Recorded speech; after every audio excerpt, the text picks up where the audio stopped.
Alright, hello and welcome everybody to BBL Season 8. We are in the final week of this regular season, week 14, and tonight I am playing with the Atlanta Royals, who have a 3-10 record through 13 weeks of the season.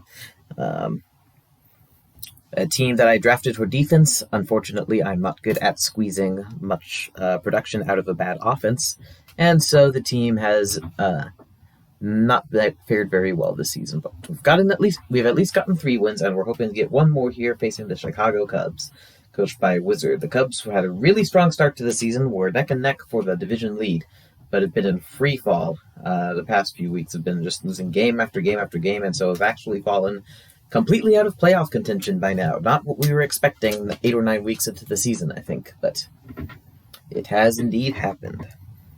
This is a bit of an interesting matchup for me, because last time we took on the Cubs, I believe they scored only 4 runs against the Royals defense. That was at Sandy Flats. Here we're at another sand field. So this feels like a case where if I'm able to get some good rallies going and actually put up a decent effort, then I could definitely win this game, and I'm hoping to do that. My goal has been 4-10 for this season for a while, so we will see if that is indeed possible here. As far as predictions for this game goes, not many people do think that it is possible. It's a 12-2 vote in favor of the Cubs in the Predictor Challenge. I predicted the Royals to win because I think this is a place where we can squeeze out the win. I don't know if we will, but I wanted to manifest some positivity there. Chris Blanco is the only other one who voted for the Royals to win. Everybody else thinks the Cubs are going to win, and they may well be right. But we're going to put our best effort in and not just give up just like that. So, let's pop into the game again at Casa de Pablo. My second game there since last season, where I had a disastrous season there. We'll see. We'll see how it goes. I'm not super upset to be at Casa. I do think the Royals defense is better on sand. I think it's accentuates the effect of their strong arms and the overall strong defense. There's less opportunity for hitters to squeeze hits through. Offense, I don't know how much of a difference it really makes. Anyway, mostly no big good or bad days on the team. There's one exception, which is Molly May, who's been struggling all season long, but here has a batting boost to 10 batting, so we'll see. You can never trust that batting boost actually equal better batting, but it at least opens up that potential opportunity. Maybe we'll get a great last game here from Molly and get some extra runs here on the road to victory.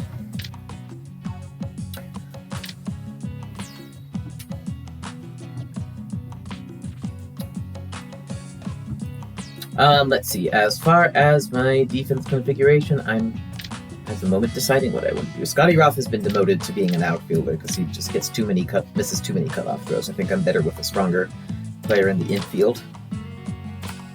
Let's see. Chucky Flinder has been my pitcher throughout the season,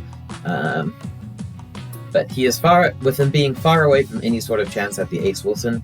I'm wondering if I should let somebody else pitch for this last game, since it doesn't matter anyway. And I think I will. Chucky's had a rough season on the mound. We'll give him a break and put in another former Ace Wilson to pitch this last game. Chad Capel is going to take the mound for the Royals here. Meanwhile, let's look at the Cubs. Outfield, Paco, Liz, and then Robert Young with a huge bad day. This could be big for me. He's down to big fielding nerf. Might well destroy his throwing ability. Speed nerf, so he's going to be super slow down there. And a batting nerf, so he won't be dangerous basically anywhere. Infield is going to be more impactful as part of my game. They do have the triple shortstops, Marilyn, Brenda, and Wendy, so that'll definitely give me some trouble, especially since my team has a tough time clearing the infield.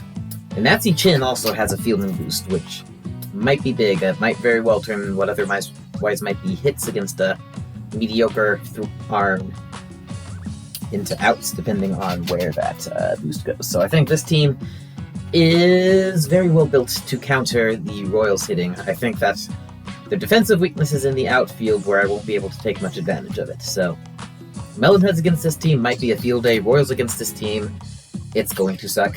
And yes, their catcher, being a good catcher, is going to contribute to that. So I believe I got a 1-0 last time I played the Cubs. Let's see if we can do any better than that. We'll pop in. You never know what might happen. Sometimes the worst looking matchups are where you have the best success. Just gotta keep on being positive. The Orioles looked like the worst matchup for me of the entire season with their super infield against my infield prone offense, but then they're one of my 3 wins this season, so yeah. Anyway, Keisha Phillips leading off, and Nancy Chen leads off with 2 straight balls. Not the best start for her. Strike in the corner, though, 2-1. And then missed the corner, 3-1 on Keisha. Are we going to get a leadoff walk? That would be something. I have seen leadoff 4-pitch walks in this game before, so sometimes a pitcher just gets a really slow start to the game. But it's not common. Keisha takes strike 2. It's a full count. If nothing else, we're making Nancy work here early in the game. And a perfect corner pitch. Keisha had to swing, still couldn't make contact, and a strikeout to start the game. On a note that suggests that this is going to not be very much fun. Wing Quan is up. Gonna have a difficult time getting the ball somewhere where he can beat the throw to first. Had a good game last week as he was super boosted. But back to normal today with a mediocre bat and good but not amazing speed. We shall see. Nancy leads off with 2 straight balls once again. This wild early pitching by Nancy is definitely making me more prone to take pitches and try to hold up for walks. I don't know how good of an idea that actually is, though. Looks like Wing's best chance to get a hit, so he takes it, and it actually does clear the infield. 1 hopper to Liz. Wing is going to be safe at first. Nicely hit. A little bit over where would have bounced past Liz would have been better, but we'll take what we can get. That brings up Chucky Flinder, going to go for the sacrifice grounder here. And takes the first pitch to go for that. Nancy going for it. How good is her arm? Still not that great. A fast runner could have easily beat that throw. Chucky is out, but Wing does safely make it to second, so the sacrifice is successful. Julie Dunkel is up. Let's see if we can capitalize on it. Julie had a good game last week, but she's only had about 3 or 4 good games all season. For some reason, Julie, as well as Henri, her clone, despite their great reputation, are players I struggle to produce with reliably, but not this time. Julie sends a no-doubter to left. Long bomb to left, and Royals are on the board early, 2-0.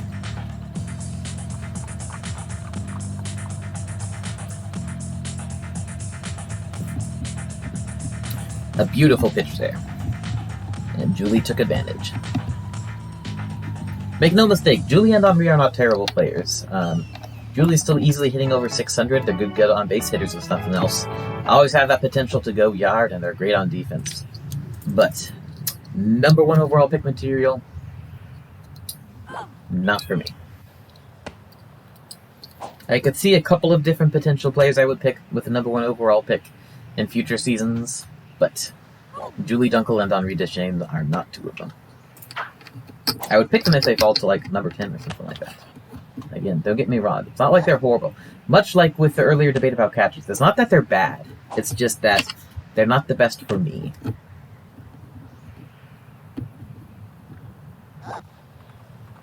That isn't a perfect analogy, but there is some similarity there. 2-2 on Scotty. And looks like I'm going to have to swing at that one. It's a nothing ball, which should mean an easy out. Wendy is even patient and waits for Brenda to get on the base before throwing. No chance of a mess up there. Scotty is out, and the top of the first is over, but the Royals did put 2 on the board. Good start. We've already outdone our first effort against the Cubs. Again, we'll see. You would think that the Cubs would have a solid chance here to put up a bad score that I could easily beat, because they did the first time they played against me, and they've just been struggling a lot recently. But this might be the week where that all changes and they put up 12 runs or something like that I can't beat. Anyway, having to get used to a different pitch repertoire here with Chad. Not too hard, though, and he strikes out Paco Kaufman on 3 strikes. On 3 pitches, I should say, to start the inning. Brings up Marilyn McDonald. Never a player I am happy to be playing against. bunts it and almost gets away with it, with Chad being rather slow to get to it from the mound, but she's not quite fast enough to beat it out. One speed tier faster, and I think that would have been successful. And for some reason, Robert Young is still batting third despite his mega nerf day. Either this means that the rest of the Cubs lineup just isn't that good, or else, I don't know, maybe he's not nerfed as hard as it looked like he was. In any case, he lines one straight to second, where Chucky catches it for the third out. So, nothing doing in the first for the Cubs. We are going to the top of the second inning, and the big boost is up to bat. On deck, rather, I should say. It's 2-0 Royals, and Vincent Sweet leading off.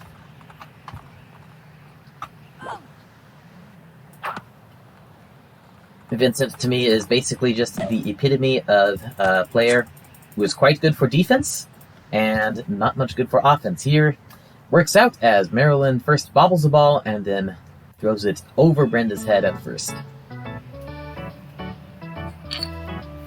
A rare misstep on the field by the Jeter clone, followed by a not-quite-so-rare overthrow. It means Vincent gets a free pass to second, and Molly May is up and sends one sky high towards right center. Is it going to go far enough is a question. Answer is no. I now can understand the pain JY was feeling during his game here earlier this week. Vincent is able to tag up and get to third on the deep ball, though, so a sacrifice fly out by Molly. Not what I was looking for, but could be worse. Good line drive here by Lena or by Chad on deck, and he can score. Lena Eng has been solid. Hasn't been amazing by any stretch, but has definitely been one of the better hitters on the team. Fulfilled that role, I think. And gets a slow-mo. Is going to go for it. Straight towards right. Ooh, and Vincent barely tagged out. Almost made it, but he happened to be right by Wendy on that play. Now, I did get... I sent Vincent not with the intent of going for the power-up. But it did ultimately get me the power-up when I otherwise wouldn't have got it. I, of course, traded a runner on third for a runner on first as part of that deal, but that could be considered cheesing, so if an admin could please weigh in as to whether I should be allowed to use that power-up, I would appreciate it. Meanwhile, Chad Capel is a hitter. Had a lot of random hits throughout the season, as well as a log shot last week at Sandy. Now just going to wear out Nancy even further.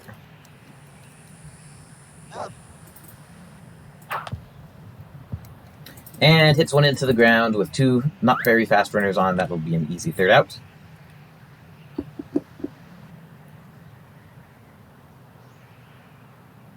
And that ends the top of the second for the Royals. Yeah, and honestly, if Brenda had stepped up just a moment further, or if the game required her to actually place the tag, I might have been safe at home. I don't know. But alright, I've got the clear to use a power-up at least, so we got that from the inning. Only a screaming line drive, of course, but better than nothing. And we will have the top of the lineup leading off for the third inning. Brenda Marquardt hits an easy grounder right by the mound for the first out, and Wendy Parsons is now up. The three Jeter clones is scary, but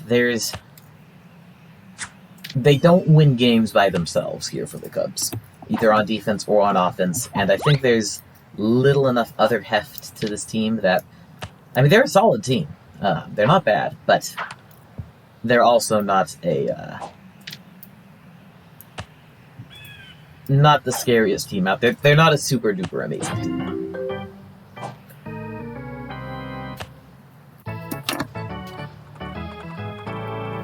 So, this might all well be moot because there might not be any position locks by the next draft. But the three shortstop strategy, I think, is, from this season, neither clearly a good idea nor clearly a bad idea.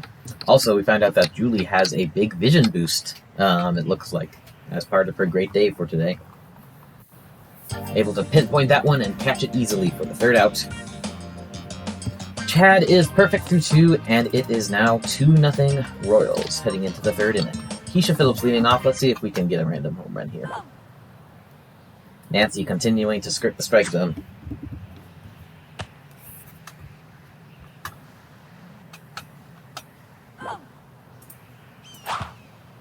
And ends up hitting one into the ground. Wendy going to get it. Keisha running like mad, but cannot beat that out. Bad hit. Results in the first out. Wing Quan is up next then. Gonna try to poke one down the third baseline for Nancy to field. If I succeed, then that is quite good. If not, then oops. In fact, I'm already imagining just third base playing in, getting the ball and throwing him out right away, so I'm changing my mind. That's the thing with me and grounders is I use them little enough, and then often when I do try using them, it backfires, and that in turn pushes me away from them further. So it is 3-1 on Wing Quan. Nancy having trouble here once again on the mound. And getting on base for Wing would be quite nice with Chucky on deck with a power-up, but it may or may not happen. It's now a full count. Inside pitch that I didn't particularly want to hit. And hits one up the first base line. Once again, running like mad to try to beat it out. He comes closer, but once again, can't make it. Royals just not getting enough distance on the ball, and I'm going to save that screamer in case there's only one, and it would come in handy later. Chucky Flinder gonna try to beat it out the old-fashioned way. Not too likely to work, but what you gonna do?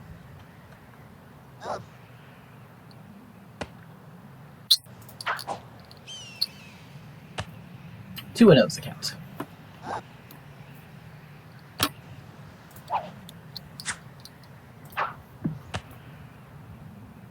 And 2-1. And 2-2. Two nasty corner pitches by Nancy. Puts the count in her favor. And that's going to be close, and that is, in fact, strike 3. I was thinking at first it was going to come inside, then as it was starting to cross the plate, I realized it was going to be bad. But by that point, it was too late to change my mind. Going into the bottom of the third, then still just 2 runs for the Royals.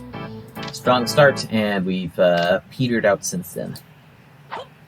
Not much hitting going on here with this team, as usual. Nate Kowalski is leading off for the Cubs.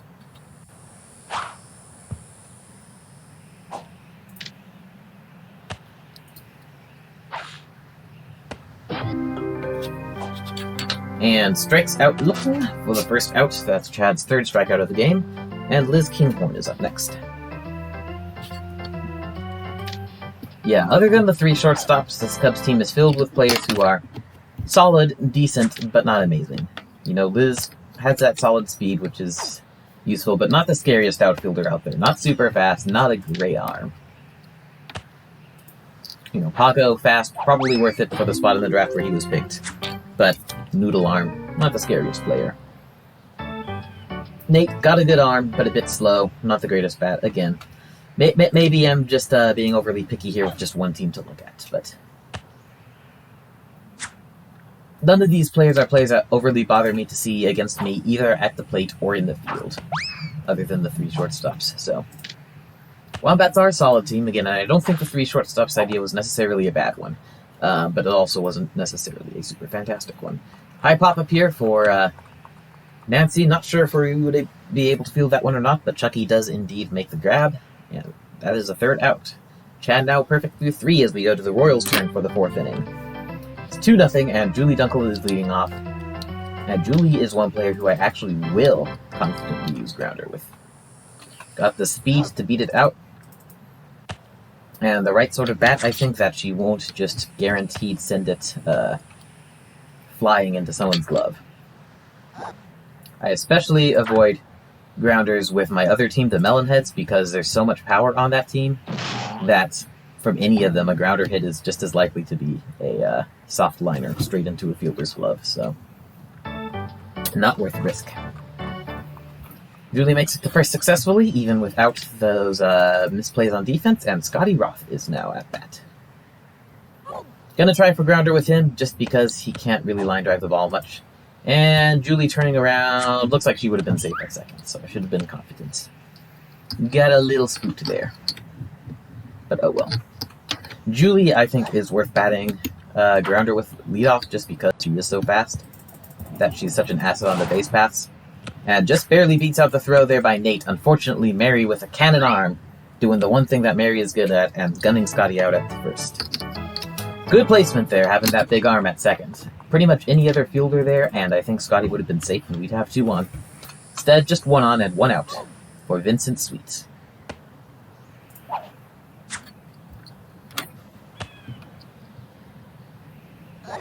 There's always trade-offs, and all these thoughts and talks about team construction are always more complex than just, this is good, this is bad. And that's something we can tend to miss somewhere along the way, I think. Another case is with who to put at second base. So common practice is to...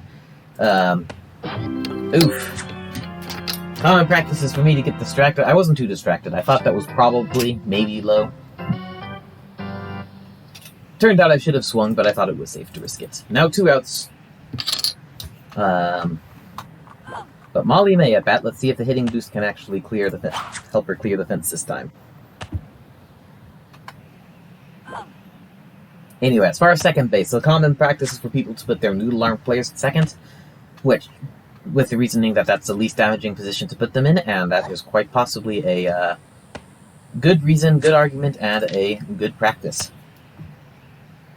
But of course, it also comes with the trade-off. So a throw being cut off through second base, then in those cases is usually easy prey for some extra bases to be gotten. And a strong arm player at second base, especially if the team that often hits the ball, into the outfield makes good drives like that, gonna make it a lot harder because they're gonna get that ball around the field a lot quicker, and make it easier to turn double plays, etc. But you gotta put those bad arm players somewhere. So it all depends on the situation, the team, even the matchup, probably.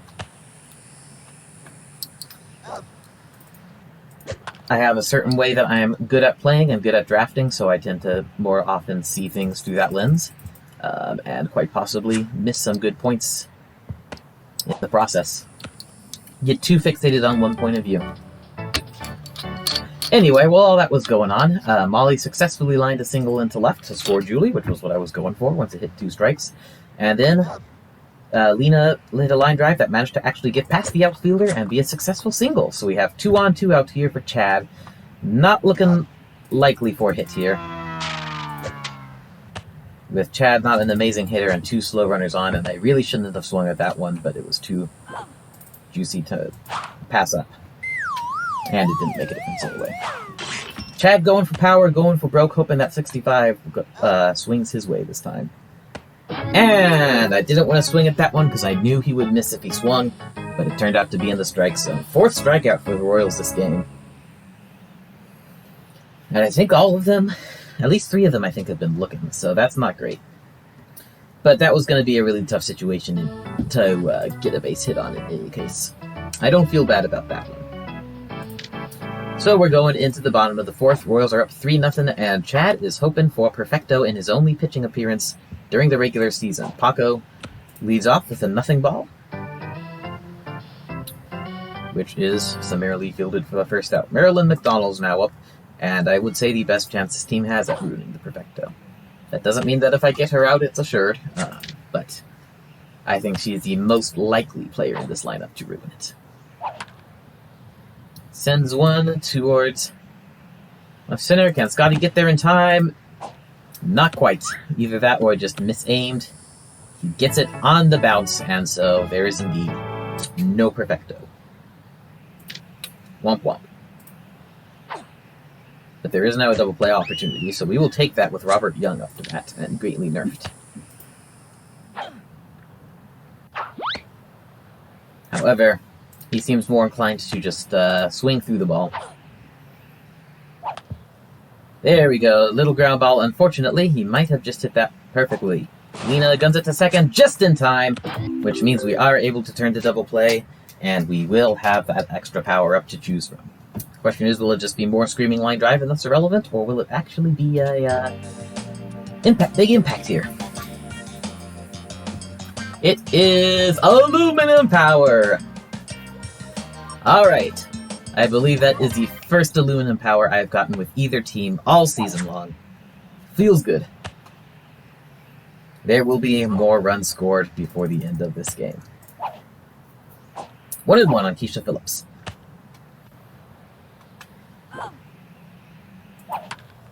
and hits a high fly ball. That should be a pretty easy field for Paco. Yep. Swung line drive, got a traditional power hit instead. What you gonna do? 1 out, then Wing Quan the hitter. Let's see if we can have any runners on for Chucky's aluminum power use. Wing gets a solid candidate at first. Ground ball bounces past Nate, and it does indeed take him long enough to get it. That Wing is safe, even without that flip throw, I think. Runner on first then. 1 out, Chucky Flinder up. Time for the bats to go clang. That one might be too high. I'm definitely cautious with one like this. The last thing I want to do is swing at a wild pitch and have no more power up. That sucks. The second last thing I want to do, though, is strike out looking. And that's exactly what I'm in danger of doing now with 2 strikes on the count. And he is able to make contact on the corner pitch. That is an aluminum power 2-run home run by Chucky Flinder. And that'll make it 5-0 Royals. I think we have a good chance at winning this one, folks.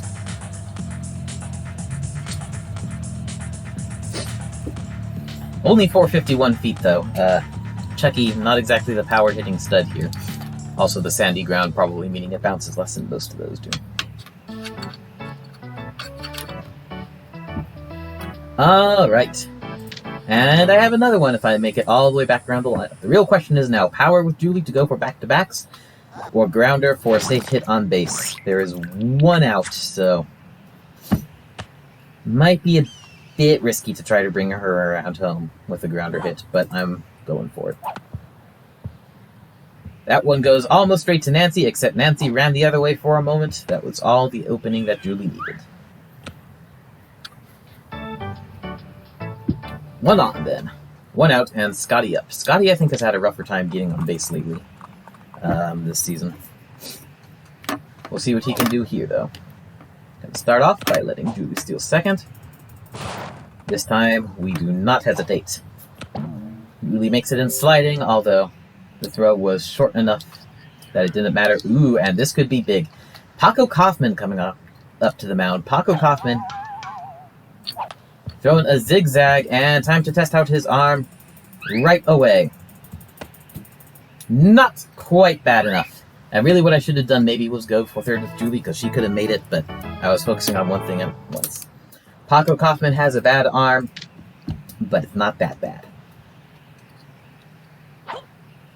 Scotty was one speed tier higher, and that would have been a base hit. Anyway, I was hoping that the presence of Paco's bad arm on the mound could potentially be the catalyst for some big, for some new rallies, but in that particular case, we hit the ball too close to first base. And then Vincent with a solid line drive, but Mary gets it and zings another one to first. And that is a third out. I guess I should have swung power with Julie and risked the out to go for the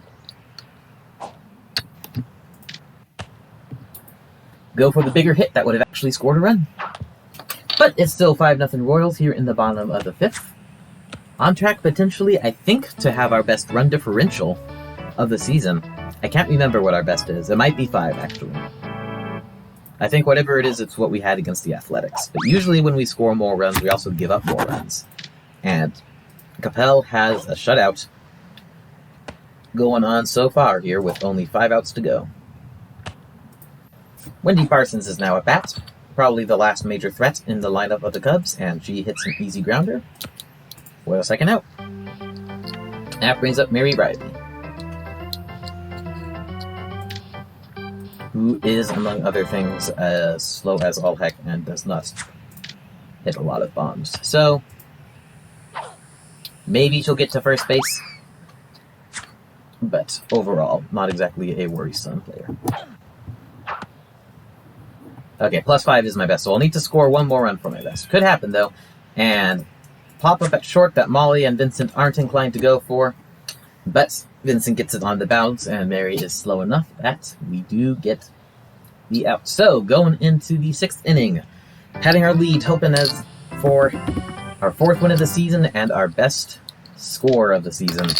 We will see. Molly May leading off, and Chucky Flinder, with his aluminum power, is 6 hitters away, so we need to get 3 players safe. Not out either now or later. To succeed, and Molly's 10 batting boost hits that zigzag right into the ground for an easy first out. Womp womp. Looked like it should be destroyed, but yeah, nope. Once again, the big batting boost fails me. Lena went 1 for 3, I think, with a single, a sac fly, and a lane ground out. I can never count on those boosts to come in handy. Occasionally they do, but just as often, stuff like that happens. And Lena hits one into the ground, so looking like we might not even get the top of the lineup here. Chad Capel, last chance for us to get something going. Maybe he can get a random hit. Keisha can hit one over the fence and we really get going here, but Royals having trouble here in the 6th. And 2 very nasty strikes by Paco are not helping out at all. With one contact, I'm not sure Chad could have hit either of those. And a third one, 3 super nasty corner pitches by Paco.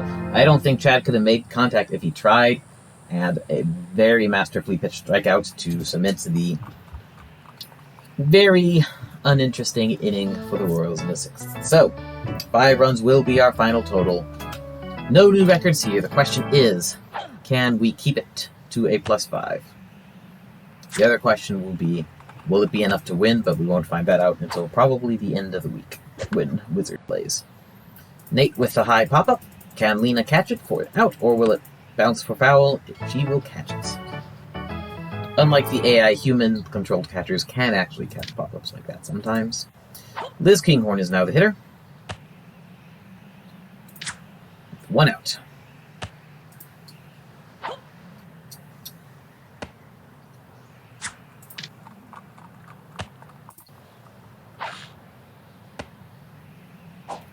Attempts to bunt and fails. 1 and 2 is a count.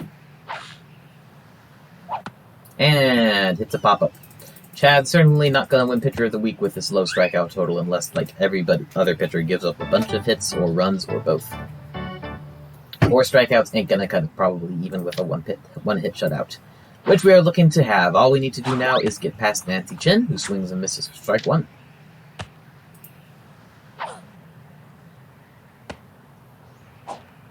Ball 1. Chad's starting to have trouble throwing his pitches accurately. Overall, he struggled quite a bit for me in the preseason. That, combined with just picking up Chucky for the team, was a factor in not having him pitch for the rest of the season. But there we go.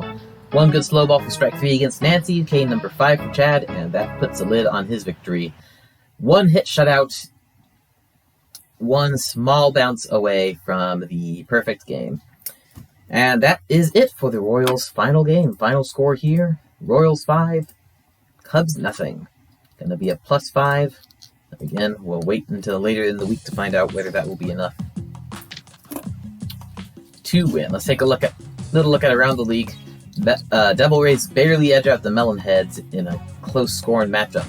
In that around the league, I am hoping that does not happen in the real thing. I don't think there's anything else of super interest here, but we can take a look at the playoff picture in this file, which is always fun to see.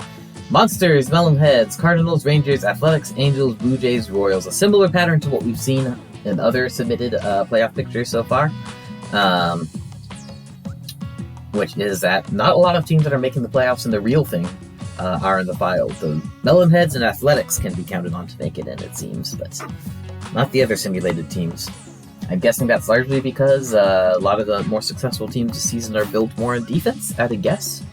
But even then, there's teams like the Bombers that are midway in between, so I don't know.